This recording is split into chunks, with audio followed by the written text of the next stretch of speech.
here's the thing, man. Somebody's got to pay you. Why would somebody pay you for something they don't want? I just want to make sure that music sort of doesn't become just another job, right? Because like that's kind of the reason I'm going this direction. It is a job. It's just, it feels a little different. Like, it's still a job because there are many times when I don't feel like writing music and have to. Composing every day. Like, yeah, there's days when I don't want to compose and I don't feel like it. And it can feel, sometimes you feel guilty about that. You're like, how could you feel this way? Like, you're doing, people would kill for this job. Like, but like, anything. It's like eating ice cream every day. Like, eventually you're not going to want to eat ice cream, or you're going to need a break Yeah. from it. I get that because like, everybody's like, oh yeah, I'm working in games is like the most amazing thing ever. But then like, after a while, sort of like the sheen wears off, right? It's But both, it's both. Like it's, I wouldn't trade this for anything. I love this job. I really, really do. It doesn't mean that I want to do it every day, or mhm. that it doesn't get stressful or annoying.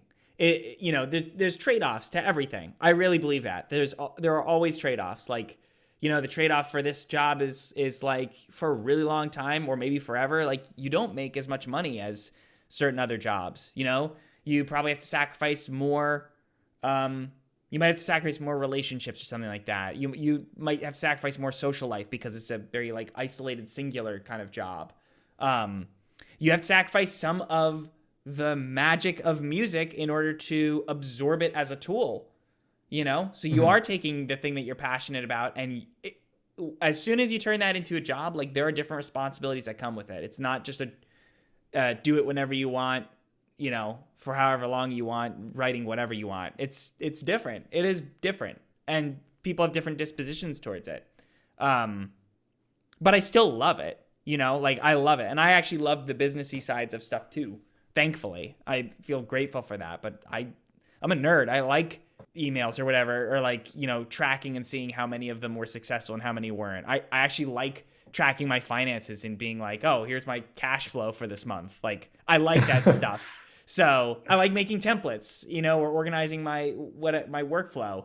Like I enjoy the non-musical stuff as well, and I think that's why this is well suited for me, because it's not always writing music, for sure. I I'm guess just like thinking like, if what you would it be hear, like to write music that I don't like? I guess that's probably going to happen very yeah, early. yeah, it will happen for sure. I mean, I think it will. I think it's really hard to dig your heels early in your career and be like, no, no, I only write this. I think the way I found passion out of it, and the reason why I can sustain it is because, like, for me, the qualifier for my happiness, for the work I'm doing, is how happy the person I'm working for is. And that's not true for everybody. Some people don't feel that way at all, and I think that's fine. And they would probably do a slightly different type of job than I would. But for me, it makes me really happy to know that the person I'm working for is like, this is great. And like I'm usually good at this point. I've learned to call it when someone says that. Even if I would do something a little differently, or I think something's not there, if someone's like, we love it, thank you, I'm like, no touchy. I'm done. That's it. Because that they're happy, and that's, I've done my job now at this point. And maybe, I don't know, maybe that sounds cold and non-artistic, but like that's the businessy part of this. You know, Yeah. People who aren't suited for that, who aren't suited for like that, and want to just do what they want, fall into more, I would say, like the artist side of the job, which is like, I write the music that I want, and people find me and like me for what I do, and then move from there. And then people ask me to do certain things. I still think they probably have to write music that they don't want to write, for sure. Yeah. I mean, I Um, think I definitely worry that I'm more in that direction, I think. At least I don't right think now, it's I'm like bad. I'm I like don't think very it's emotionally bad. attached to my music still.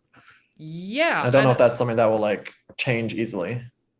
yeah. Well, I mean, I guess you'll find out. And there are many different people with different dispositions, and like I think you'll have to figure out like what suits you. Honestly, I mean, you'll really know just by trying different things, and then you'll get a feel for it. If you feel like something was soul crushing, then you probably won't be inclined to do it again. So, someone asks you to do a project, they ask for a revision, and it just devastates you. I mean, Sometimes revisions are devastating for sure. Yeah. I've had plenty of times like that where I'm like, please, please, please, please, please. And then they're like, can we just, and I'm like, because it was like, it was the perfect cue or whatever. So what, actually, yeah. I'm also wondering about that. So like what exactly would a revision be like for, I imagine most people like aren't musicians when they are commissioning you for stuff. So like what kind of things would they ask you? Like they're not just gonna say, oh, this is all wrong, please rewrite it, right? Or would they do that? Sometimes. Okay. Yeah. Sometimes they'll say it's not the right feel. Not But then how what do we're you know looking like for. what is the right feel? Yeah, you would communicate. You'd communicate. I mean, most people won't. They're not going to be like, no, no, no, this is all wrong.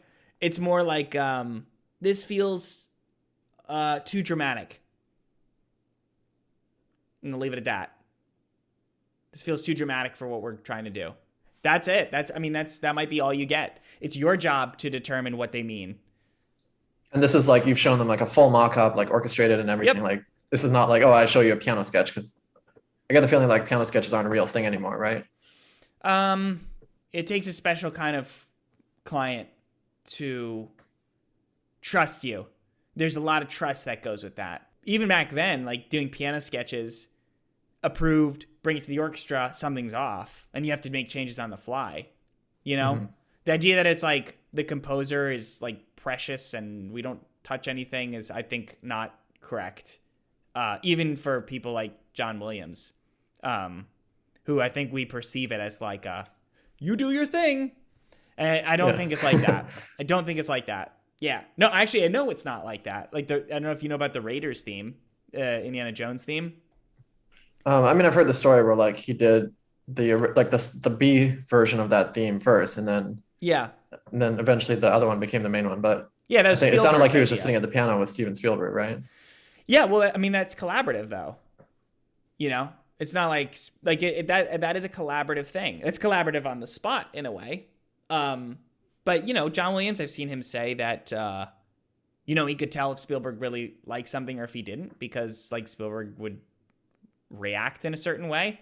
You know, so there's like lots of interactions. I mean, this is a very like what I do. I'm saying what I do specifically is 100% collaborative, 100%, and it's about a mindset of collaboration and bringing somebody else's project to life with what you're doing. That is why I do what I do. That's also what I enjoy about it.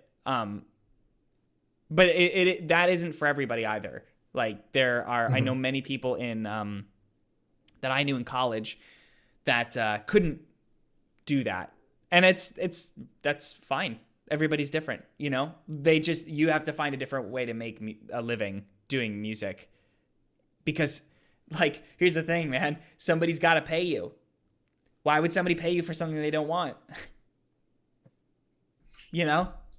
Yeah. Like you either need somebody who you're writing something that fits their vision and they're paying you because they see the value in that, or you need somebody who values your music so much that they want to just be your benefactor essentially. And be like, here's money. That sounds like the dream. Yeah, well, I mean, sometimes that happens too. That's a different kind of audience to target, you know? And there's different ways to do that. I mean, that's sort of what like but at the end of the day, like, you know, you have to figure out how you can provide value to somebody. That's really what it is, because nobody will pay for something that they don't find valuable.